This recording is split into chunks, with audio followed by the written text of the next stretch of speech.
Hello again, it's Joey John McGuire. I'm in my new watering hole. Been coming here for about a week now. It's Wetherspoons pub. It's called the Asparagus, and it's in Battersea. That's south of the river, South London, and United Kingdom. Just to mention this T-shirt. It's done by one of our veterans at the Oswald Stock Foundation. Suffers with PTSD. A guy called Alan. Don't know his last name, but he's quite an artist. I've used him a few times. Anyway, just showing his artwork off there. Some very talented men live where I live, and women for that matter.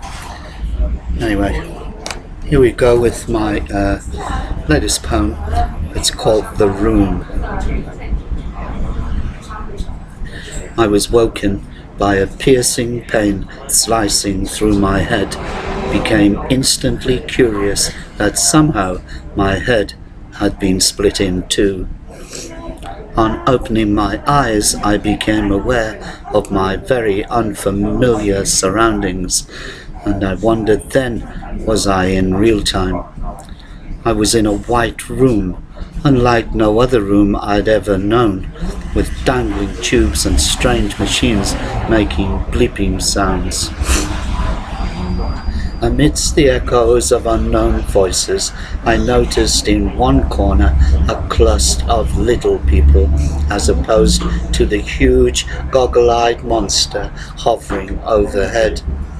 There seemed to be, to me, that there were no parallel lines, leaving me with nothing to guide my senses, and I felt restrained, yet there were no chains.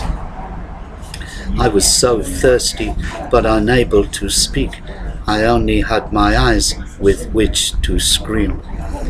I took comfort from the fact that my surroundings were vaguely human. I just didn't know exactly where on earth I really was, but at least on the surface I had landed in good company, and I was not on my own.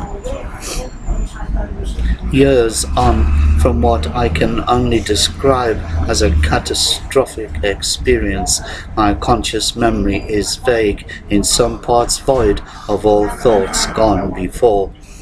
It feels like I never really found the exit, that I am still trapped without the parallels with which to form boundaries. I am in my own little world of avoidance, and I'm struggling to find a door.